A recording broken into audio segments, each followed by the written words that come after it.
श्री शिवाय दोस्तों। 7 सितंबर 2024 मतलब शनिवार के दिन भाद्रपद माह की गणेश चतुर्थी तिथि पड़ रही है।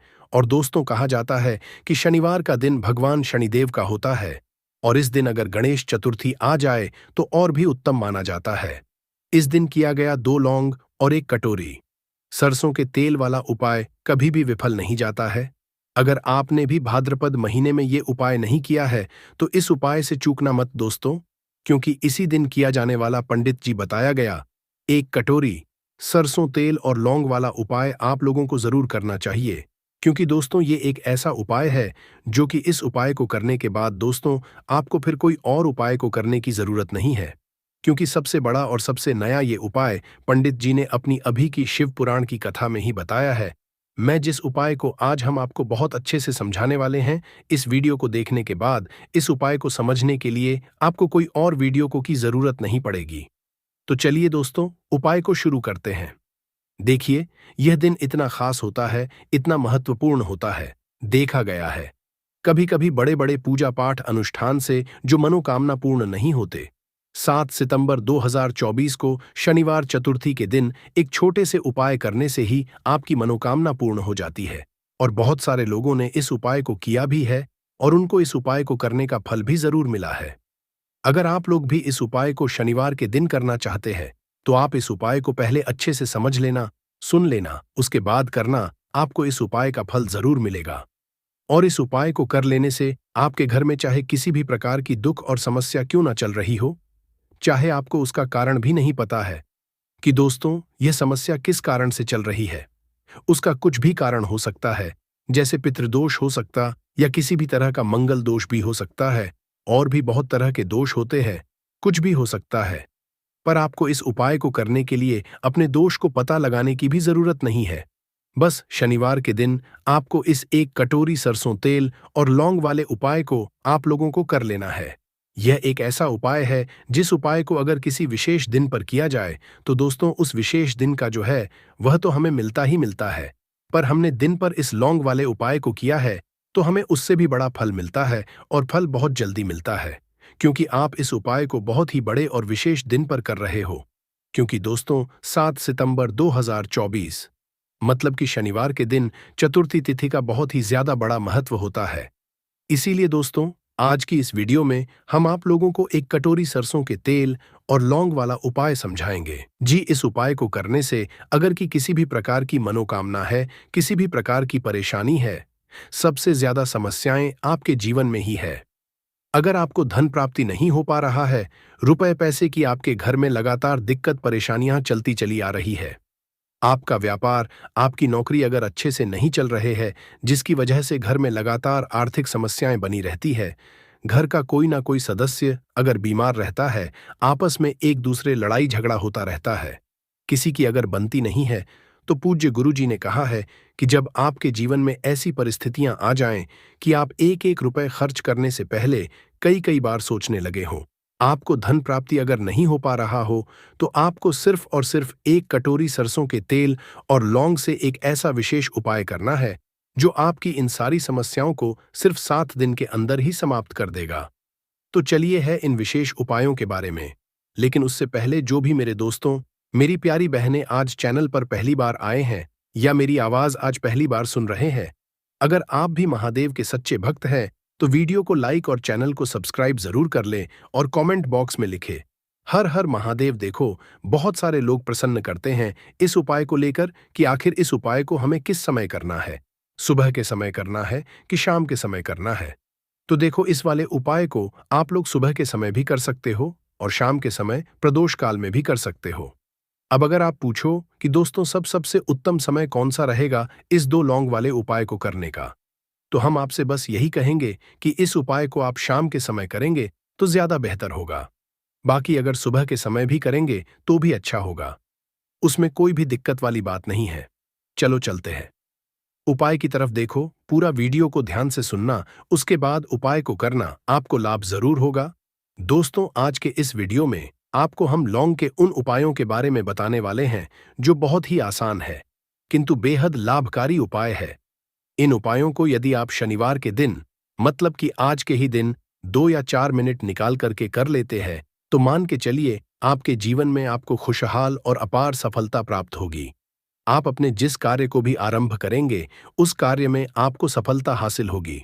दोस्तों, हमारे तंत्र प्रशस्त्र और ज्योतिष शास्त्र में लौंग को बहुत ही उत्तम बताया गया है और कहा जाता है कि लौंग का उपाय यदि सही दिन पर सही मुहूर्त पर कर लिया जाए तो ये कभी भी विफल नहीं जाता है।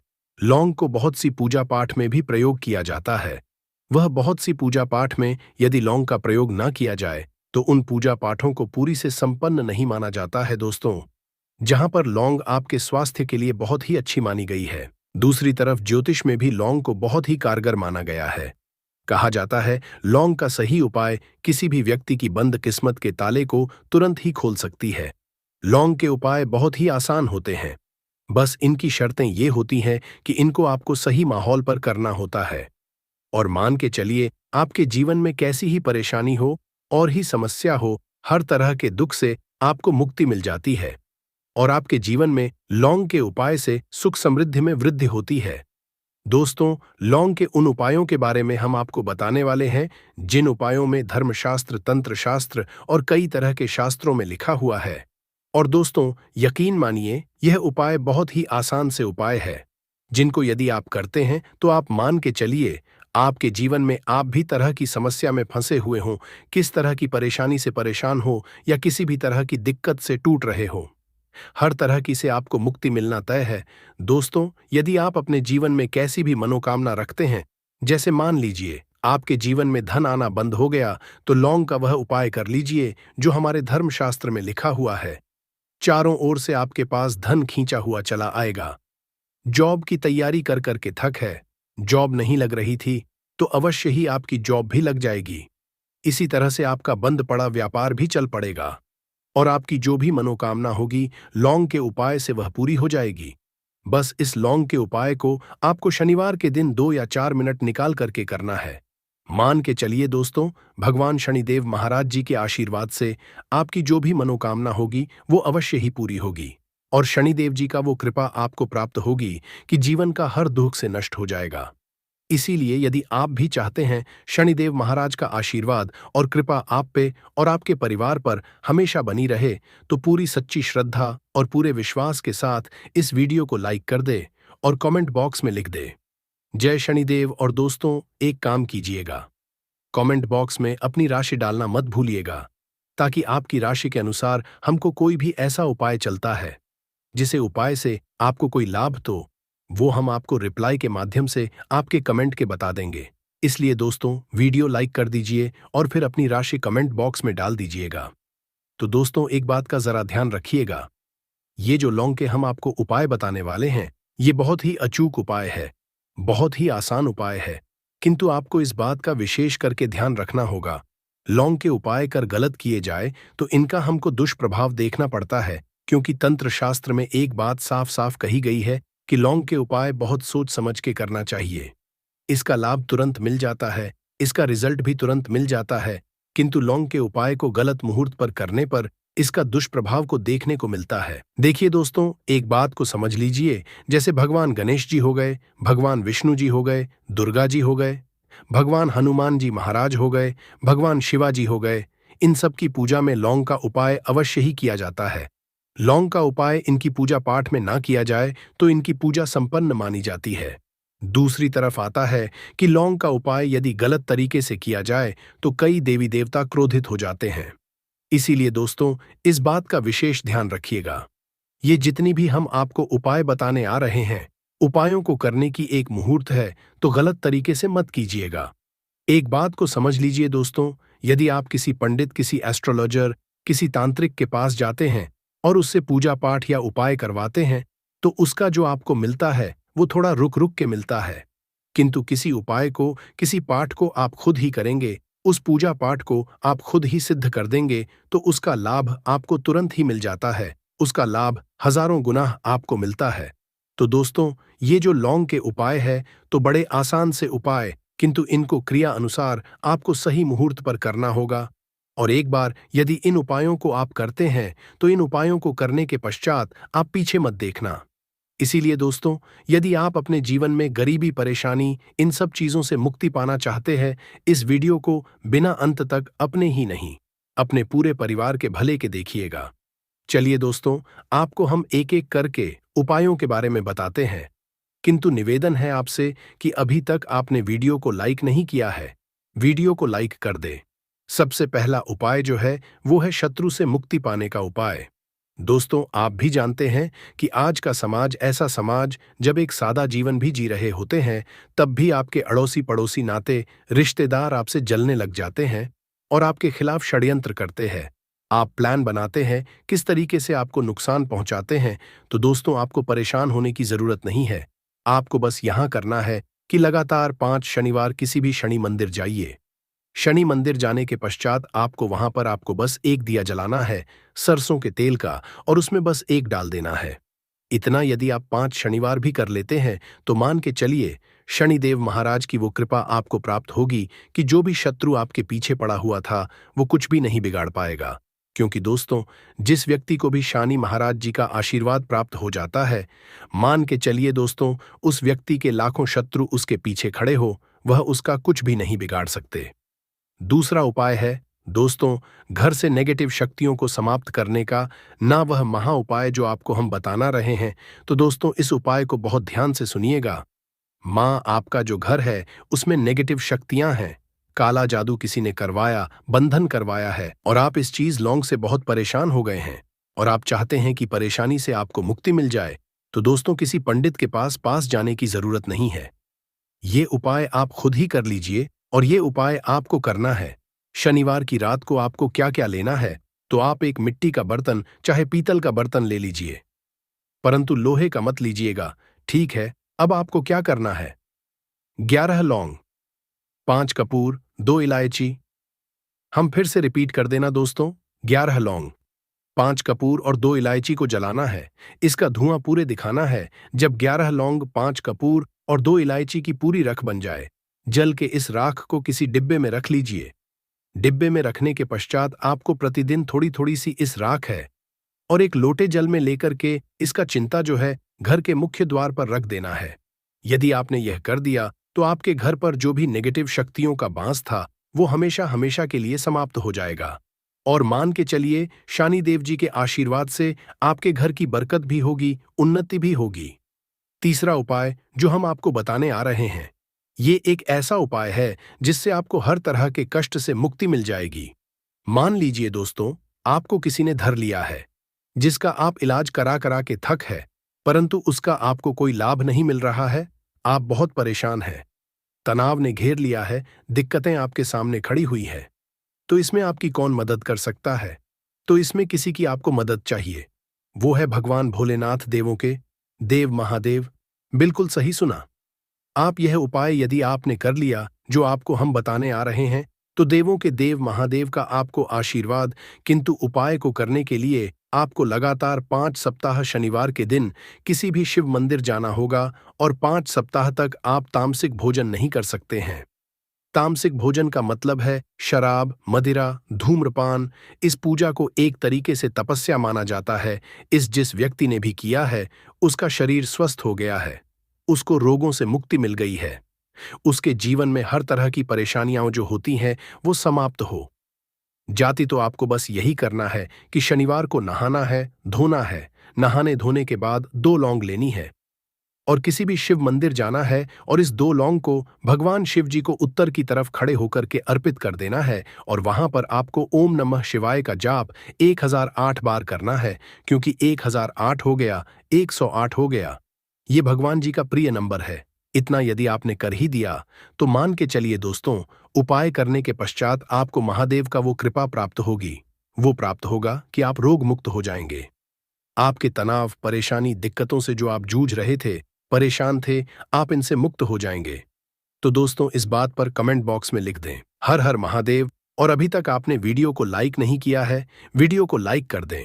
अब दोस्तों मान लीजिए, आप क्या पहले व्यापार चल रहा था, फिर व्यापार चलते बंद हो गया, ठप पड़, और आप इस चीज से बहुत परेशान हैं, तो इसमें एक बहुत आसान सा उपाय बताया गया है। तो आप एक बात को ध्यान रखिएगा, जो व्यापार में हमको किसी की सहायता चाहिए, किसी देवता की जरूरत पड़ती है, वो है भगवान गणेश। भगवान गणेश जी का आपको आशीर्वाद मिल जाए तो आपके जीवन में आपका व्यापार भी अच्छा चलेगा और आप बहुत ही उन्नति करेंगे अपने व्यापार के साथ। तो बस यही करना है कि बुधवार के दिन गणेश भगवान जी के मंदिर जाना है। गणेश भगवान के समक्ष आपको गाय के दूध से बना हुआ घी का दीपक जलाना है। ये किसी भी बुधवार को कर सकते हैं। और आपको एक लाल पोटली लेकर के जानी है। लाल पोटली में आपको गिन के 21 लौंग लेकर जानी है और 11 कपूर लेकर के जानी है और वो गणेश भगवान जी के दाएं चरणों से छुआ देना है। पोटली को आपको लेकर के आना है। उन्हें दुकान में मिट्टी के बर्तन में या पीतल के बर्तन में इसको जलाना है और इसका पूरा धुआं पूरी दुकान में दिखाना है, जिससे आपकी दुकान में जो नजर बाधाएं थी, बंधन था, वो समाप्त हो जाएगा। इसी की राख का छींटा आपको लगातार 2 हफ्ते मतलब 14 दिन लगातार गंगा जल से अपनी दुकान के प्रवेश द्वार पर मारना है।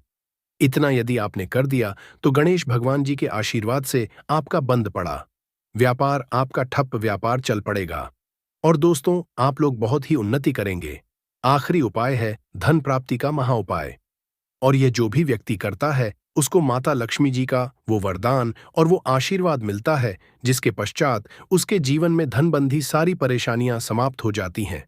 तो उपाय बड़ा सरल सा है, आपको बस यही करना है दोस्तों, शुक्रवार के दिन, और ध्यान रखिएगा शुक्रवार के दिन, और ये लगातार 5 शुक्रवार आपको उपाय करना है कि दिन शाम के वक्त नहाने धोने के पश्चात जब जो भी आपके घर की पूजा करें, जहां पर मां लक्ष्मी जी की कला चित्र है या मूर्ति रखी हुई है, एक गुलाब में 5 लौंग रखकर के माता लक्ष्मी जी को अर्पित करना है। अब शनिवार की रात को उसी गुलाब किसी भी बहती हुई नदी में बहा दीजिए या किसी तालाब में, और ये जो 5 लौंग है इसको किसी लाल पोटली में रख लीजिए। 5 शनिवार के पश्चात लाल पोटली में 25 लौंगे इकट्ठा हो जाएंगे और इसी 25 लौंग को आपको अपनी तिजोरी में, अलमारी में या धन स्थान में जहां से आप व्यापार वगैरह करते हैं वहां पर रख देना है। दोस्तों, आपके जीवन में जो भी धन संबंधित परेशानी थी वो समाप्त हो जाएगी और माता लक्ष्मी जी के आशीर्वाद से अपने जीवन में बहुत ही उन्नति करेंगे। का दरवाजा खुला रहता है तो नकारात्मक ऊर्जा आपके घर में प्रवेश करती है। नंबर घर में सुख शांति के लिए कपूर को घी में डूबाकर सुबह शाम जलाना चाहिए। इससे घर में वास्तु दोष भी कम होता है और रह रहे सदस्यों के जीवन की परेशानियां दूर होती हैं। दोस्तों, नंबर 6 दुर्घटना से बचने के लिए शाम को हनुमान चालीसा के बाद कपूर जरूर जलाना चाहिए। नंबर 7 घर में जिस जगह वास्तु दोष हो वहां कपूर की 2 टीकियां रखें। खत्म हो जाने के बाद वहां दोबारा इसे रखें। नंबर 8 अस्त के बाद कभी भी किसी को दूध, दही या प्याज नहीं देना चाहिए, ये भाग्य में बाधक भी बन सकता है। नंबर 9 घर के मुख्य द्वार पर कूड़ादान कभी भी न रखें।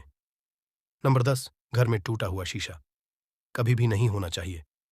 नंबर 11 अच्छे भाग्य के लिए सुबह नहाते समय पानी में थोड़ा सा कपूर का तेल मिलाएं। शनिवार को चमेली का तेल भी मिला सकते हैं। नंबर 12 लक्ष्मी की कृपा पाने के लिए रोज रात को रसोई अच्छी तरह से साफ करके चांदी की कटोरी में कपूर और लौंग जलाएं। यह प्रक्रिया रोज की जाए तो घर में बरकत बनी रहती है और मां लक्ष्मी जल्द ही ऐसे घर से आकर्षित होती है। ऐसे घरों से नकारात्मकता हमेशा दूर रहती है। दोस्तों, नंबर 13 घर के सोने वाले कमरे में पौधे नहीं लगानी चाहिए, इससे आपके ऊपर नकारात्मक असर हावी हो सकता है। नंबर 14 घर में पौधे लगाते समय पानी में सेंधा नमक डालें। सादे नमक का भी आप उपयोग कर सकते हैं, लेकिन दोस्तों ज्यादा फलदायी होता है। आपको शुभ फल जल्द ही हासिल होंगे। दोस्तों, घड़ी की सही दिशा आपके जीवन को भी सही रास्ता दिखाने में मदद कर सकती है। इसके अलावा कैलेंडर को किस जगह लगाना चाहिए और किस जगह पर नहीं, ये भी हम जानेंगे। सबसे पहली बात जिसकी हम बात करेंगे वो है दोस्तों घड़ी का आकार, यानी घड़ी की शेख। दोस्तों, शास्त्र के अनुसार गोलाकार की घड़ी या अंडाकार घड़ी सबसे उत्तम मानी जाती है, पर आजकल देखा जा रहा है कि बाजार में कई तरह की घड़ियां मौजूद हैं, जिसमें घर के सदस्य या भगवान की तस्वीरें और फोटो भी लगी होती है। लेकिन दोस्तों, आपको बता दें कि घड़ी के साथ तस्वीरें लगाना बिल्कुल भी सही नहीं है। इससे आपके घर के सदस्यों के जीवन पर समय का असर देखने को मिल सकता है। और की तस्वीर घड़ी में बिल्कुल भी नहीं लगानी चाहिए, क्योंकि भगवान की तस्वीर को रोज धूप, दीप अगरबत्ती और पूजन की आवश्यकता होती है, और घड़ी तो कई महीनों तक धूल में पड़ी रहती है। इससे भगवान का अपमान होता है और ये शुभ नहीं माना जाता। हो सके तो घड़ी का आकार गोल और अंडाकार ही पसंद है। घड़ी का गोल या अंडाकार बोना हमारी पृथ्वी के आकार को दर्शाता है। जो को और घड़ी में नुकीले कौन होते हैं, और वास्तु के अनुसार नुकीली चीजें नकारात्मक ऊर्जा का संचार करती हैं। दोस्तों, अगली बार जिसका आपको ख्याल रखना है वो ये है कि घड़ी को स्वच्छ रखें, साफ सफाई का ध्यान रखें, धूल ना जमा होने दें, और कहीं से भी घड़ी टूटी फूटी नहीं होनी चाहिए। दोस्तों, जैसा कि हम सभी चाहते हैं कि हमारे जीवन में सब अच्छा और बेहतर होता रहे, तो उसके लिए हम खुद को संवारे रखते हैं, नए कपड़े और नए आभूषण पहनते हैं। उसी तरह अपने घर की घड़ी को स्वच्छ और नए जैसा ही रखना चाहिए। ये कहीं से भी टूटी फूटी नहीं होनी चाहिए। समय समय पर घड़ी पर चढ़ी धूल और जालों को साफ करते रहें, जिससे आपका भाग्य भी धुंधला नहीं पड़ेगा। दोस्तों, कई घरों में आदत होती है कि पुरानी गाड़ी को बनवाकर ही चलाते रहते हैं। एक जगह नई घड़ी आई तो पुरानी किसी और जगह लगा देते हैं। कृपया ध्यान रखें, घर में पुरानी या फिर टूटी हुई या धूल चढ़ी हुई और बंद गाड़ी तो बिल्कुल भी ना रखें। क्यों? इससे घर में नकारात्मकता और दरिद्रता का वास होने लगता है।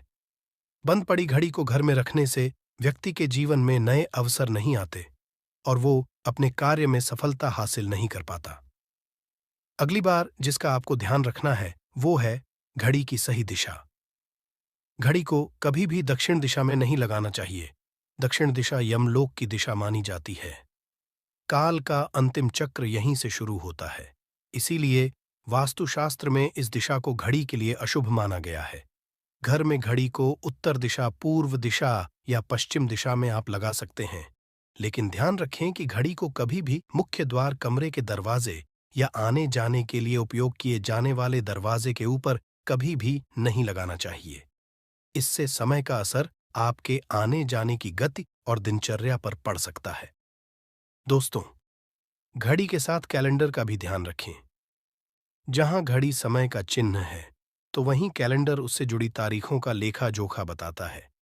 कैलेंडर को पूर्वी और उत्तरी दिशा की दीवार पर कभी भी नहीं लगाना चाहिए।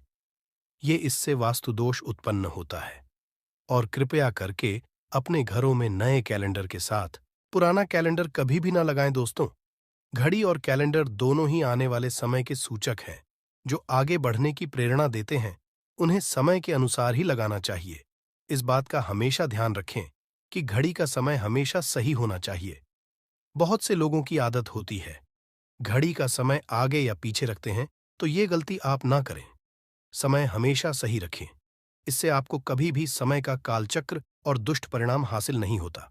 ये छोटा सा आप जरूर करके देखिए। दोस्तों, छोटी छोटी बातें हैं जिनका आपको ध्यान रखना है।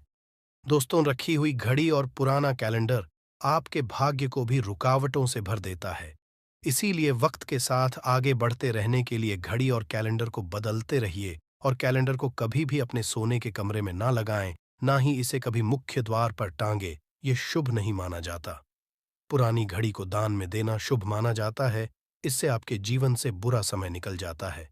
इसीलिए अगर आपके घर में कोई पुरानी घड़ी है जो टूटी फूटी ना हो और खराब ना हो, तो वो आप किसी जरूरतमंद को दान में जरूर दें। दोस्तों, हमारे हिंदू संस्कृति में प्रत्येक घर में प्रतिदिन पूजा पाठ करने की परंपरा है, और इसके लिए सभी अपने घरों में अपने आराध्य का छोटा सा ही क्यों ना हो, परंतु एक मंदिर अवश्य ही बनाते हैं। नियमित पूजा पाठ करने से न सिर्फ मानसिक शांति मिलती है, बल्कि पूरे घर में सकारात्मक ऊर्जा भी व्याप्त हो जाती है। परंतु यह बात भी सच है कि पूजा पाठ करने के कुछ नियम भी होते हैं, जिन्हें यदि हम कर देते हैं तो हमें हमारी पूजा का पूरी तरह से फल हासिल नहीं होता। पूजा करने के नियम प्राचीन काल से ही चले आ रहे हैं, जो कि एक ठोस धरातल पर आध्यात्मिक और वैज्ञानिक दोनों ही दृष्टिकोण से ध्यान में रखकर बनाए गए हैं। इसलिए हमें इन नियमों को बिल्कुल भी अनदेखा नहीं करना चाहिए। ऐसा ही एक महत्वपूर्ण नियम है नाद, यानी कि पूजा करते समय हम जब घंटी बजाते हैं, उसे बजाने के लिए शास्त्रों कुछ नियम निर्धारित किए गए हैं। शास्त्रों में देवताओं के सामने घंटी बजाने का बहुत अधिक महत्व बताया गया है। जिसे हम इस कृष्ण श्लोक के द्वारा समझ सकते हैं। आगम अर्थमतु देवानाम, गमन अर्थम तु राक्षसाम, घन्यथा रावम करुमियादो। देवता आह्वान चरण इसका अर्थ है कि घंटी बजाने से देवताओं का आगमन और राक्षसों का गुमान होता है, और जो घंटियां राक्षसों से हमारी रक्षा करती है उसे हमारा नमन है। तो चलिए दोस्तों, जान लेते हैं कि पूजा करते समय जब हम घंटी बजाते हैं तो उसके पीछे क्या कारण है, घंटी को बजाने के क्या नियम है, और पूजा के वक्त घंटी बजाते समय होने वाली गलतियां कौन सी है जो हमें भूल कर भी नहीं करनी चाहिए। दोस्तों, क्या आपने कभी अपने घर के मंदिर में रखी हुई घंटी को ध्यान से देखा है? अगर आप ध्यान से देखेंगे तो आपको घंटी के ऊपरी हिस्से पर, यानी जहां से हम इसे पकड़ते हैं, उस पर गरुड़ बना हुआ देता है। अंततः घर पर जो हम घंटी इस्तेमाल करते हैं उसे गरुड़ घंटी कहा जाता है। पूजा करते समय गरुड़ घंटी का उपयोग भगवान को आमंत्रित करने, अर्थात भगवान का आवाहन करने के लिए किया जाता है, जिससे एक सुंदर ध्वनि से भगवान का आवाहन करने का आभास होता है। जब हम विधि विधान से पूजा करते हैं तो उसमें घंटी का उपयोग अवश्य रूप से करते हैं। पूजा संपन्न होने पर आरती करते विशेष रूप से नाद होना चाहिए, नहीं तो हमारी पूजा आदि अधूरी मानी जाती है। परंतु हम में से अधिकांश लोग इसे मात्र एक सामान्य प्रक्रिया मानते हैं और पूजा करते समय घंटी बजाना भूल जाते हैं। तो आइए जानते हैं उन नियमों के बारे में। मतलब आज की वीडियो पूरी तरह से आपके प्रश्नों पर आधारित है, जिनका उत्तर मैं आपको शास्त्रों के अनुसार देने का पूरा प्रयास करूंगा। तो वीडियो को पूरा जरूर देखें, और अगर आपको आज की वीडियो अच्छी लगे तो इसे लाइक जरूर कीजिए। जय मां लक्ष्मी आपके इस वीडियो को जो भी लाइक और चैनल को सब्सक्राइब करें, उसके जीवन में कभी भी धन की कमी ना होने देना। दोस्तों, हमारे प्राचीन शास्त्र की मान्यता है कि सृष्टि के निर्माण के समय सबसे पहले जो बड़ी सी ध्वनि निकली थी वह घंटी की आवाज के समान सुनाई दी थी। घंटी की ध्वनि में ओमकार नाथ का भी आभास होता है, इसलिए घंटी को ईश्वर की आवाज मानते हुए पूजा में स्थान मिला है। इसलिए घंटी का कभी भी अपमान न करें, और जिस तरह से देवी देवता की पूजा की जाती है वैसे ही घंटी की भी पूजा करनी चाहिए।